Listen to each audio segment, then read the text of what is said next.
আজকে সকালবেলা চলে গিয়েছিলাম কৃষ্ণনগরে। হ্যাঁ, প্রসূনদার সাথে তার শোরুমে।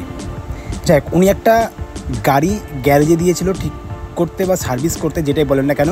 তো সেই গাড়িটা আনতে গিয়েছিলাম। যাই হোক, সেই গাড়িটা ঠিক হয়নি। তো আমরা চলে আসছিলাম, গিয়েছিলাম একদম সকাল সকাল। তা সেই জন্য ফিরে আসার সময় সত্যি খুব খিদে পেয়েছিল। তা দাদাকে বলছিলাম, দাদা কোন একটা ধাবাতে বা হোটেলে দাঁড়াও, যাতে আমরা সকালবেলা কিছু টিফিন করতে পারি। এই বলতে বলতে হঠাৎ করে চোখের সামনে চলে এলো এই হোটেলটা। তাই এই হোটেলটাতে ঢুকতেই আমরা প্রথমেই দেখলাম যে হোটেলের সামনেই যে তাদের হেসেলটা, সেই হেসেলে রান্না করছে। তা ঢুকে পড়লাম। তা এই দাদাটা এখানে রান্না করছিল। তার কাছ থেকে শুনলাম যে দাদা এখানে কী কী পাওয়া যায়। তা দাদা বললো কি যে এখানে রুটি থেকে আরম্ভ করে সব কিছুই পাওয়া যায়। আর এই যে এই দাদাকে দেখছেন, হ্যাঁ, ইনি কিন্তু এই হোটেলের মেন মালিক। অ্যাকচুয়ালি এটা ধাবা কাম হোটেল। তাই দাদাকে বললাম, যে দাদা বললো যে এখানে সব কিছুই পাওয়া যায়, বাঙালি থালি থেকে আরম্ভ করে, শুধু মটনটাই নেই। তা সকালবেলা কিন্তু রুটিও করে। আর এখানে সকাল 10টা থেকে আপনারা ভাতও পাবেন, রুটিও পাবেন। তা আমরা দাদাকে বললাম, দাদা তাহলে এক জায়গায় 3টে রুটি, 2 পিস চিকেন, আর আরেক জায়গায় 1 পিস চিকেন সাথে 2টো রুটি। মানে ওই 1 পিস রুটি আর 2 পিস চিকেনটা অ্যাকচুয়াল প্রসূনদার জন্য, কারণ প্রসূনদা সকালবেলা কিছু খায় না, সত্যি কিছু খায় না। তা বলতে বলতে তখন দাদাকে বললাম, তাহলে দাদা আমাদেরকে আমাদের খাবারটা দাও, আর আমি আমার অডিয়েন্সকে একটু তোমার ধাবাটা একটু ঘুরিয়ে দেখাই। তো এই যে এটাই হচ্ছে মেন ধাবা। আর দাদা কিন্তু এখানে সামনে বসে আছে, আর আমার জন্য মানে ঠান্ডা জলের বোতলও নিয়ে নিয়েছিল। আর এই যে সামনে কিন্তু আমাদের যে টেবিলটা, এই টেবিলে কিন্তু আমরা এখন বসে খাবো, আর এই যে ঠান্ডা জলের বোতল। তো যাই হোক, দাদা এখন কাস্টমারের সঙ্গে তার ডিল করছিল, যেহেতু ওনার গাড়ির বিজনেস আছে। আর বলতে বলতেই আমার কিন্তু প্রচণ্ড গরম লাগছিল বন্ধুরা। হ্যাঁ, যেহেতু বাইকে গেছি, আর বুঝতেই পারছেন, কারণ মাথার উপরে সূর্য, আর এত গরম। আর হোটেলটা অ্যাকচুয়াল কৃষ্ণনগর থেকে শান্তিপুর দিকে আসার সময় মানে ভাত জাংলাতে এই হোটেলটা, আর হোটেলটা ছাড়া আমার নামও মনে নেই, ঠিক আছে। তো এটাই হচ্ছে ব্যাপার। আর বলতে বলতে আমার এত গরম লাগছিল, তো জলের বোতলটা খুলে আমি কিন্তু জলটাও মানে একদম ঠান্ডা জলের বোতলে নিয়েছিলাম। তো আমি একটু জলটাও খেয়ে নিলাম। তো যাই হোক, জলটা আমি খাই। তো আমাদের থালিটা আসুক, কী কী নিয়েছি আমি রিভিউ দিয়ে দেখাবো।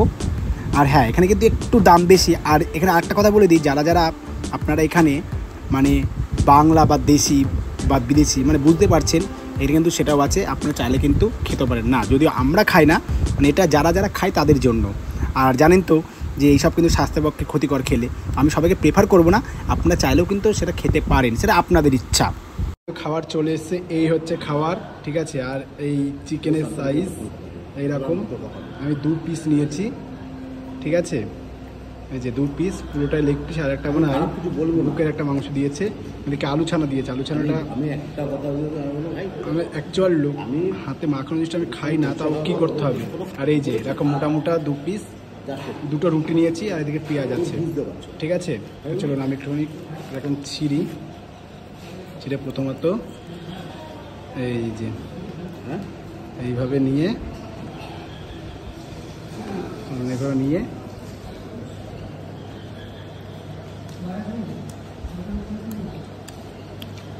ভালো লাগছে। খাওয়ার সময় অনেক জায়গা তো খাবার দেখিয়েছি, ঠিক আছে।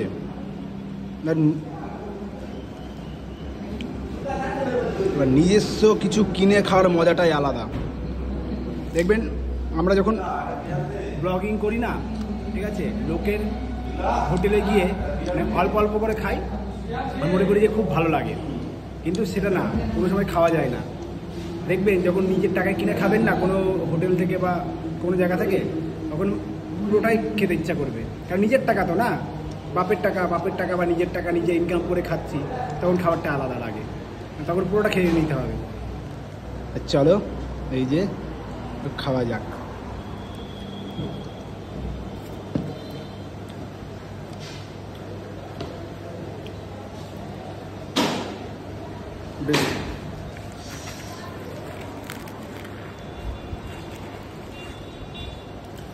আরেকটা রুটি দিয়ে দিও দাদা, ঠিক আছে। আমি মানুষের রুচি। চলো আগে প্রথম একটু ঝোল দিয়েই খাওয়া যাক। কাঁচা পেঁয়াজ আছে,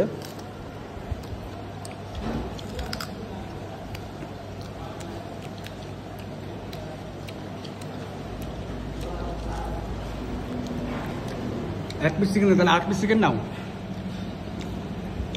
8 পিস চিকেন নাও, ঠিক আছে।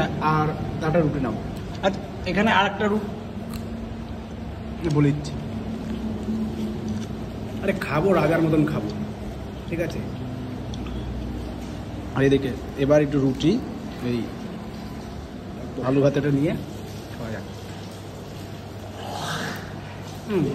আমার রুটিগুলো কিন্তু ভালো করে দাদা, এগুলো মুসলমান,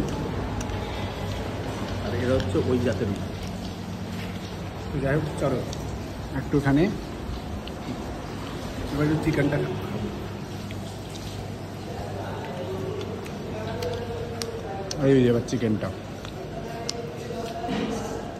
আমরা রাখি, আর এটাকে ঝোলটাকে আমি এমনি একটু খাই, নিচে রাখা যাবে না। আমরা চিকেনটা এবার দেখি। এটা মানে বুকের মাংস দিয়েছে, বলো বুকের মাংস ভেঙে খাওয়া যাবে, বলে বুকের মাংস মনে দিয়েছে। চেঞ্জ করবো না ঠিক আছে, অসুবিধা নেই, একটু খাই, গরম তো।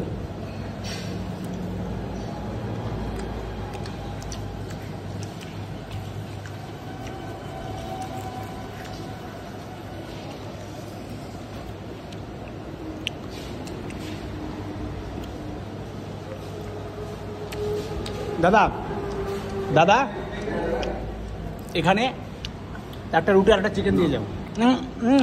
না না না উঠে কেন, তাহলে আর হয়ে গেল। কি বলবো, সকালবেলা এমনি খাই না। চলো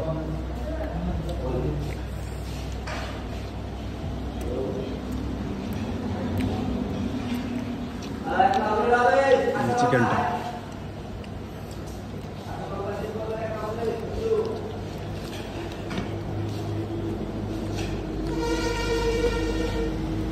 ঘুরতে এসে বেশ খাওয়া দাওয়া করতে ভালোই লাগে।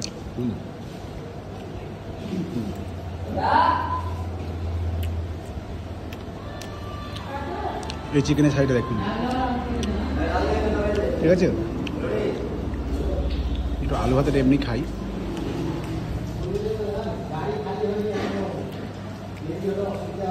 তো যাই হোক খাওয়া দাওয়া করি, তারপর কথা হচ্ছে। দাদা কিন্তু খাওয়া হয়ে গেছে।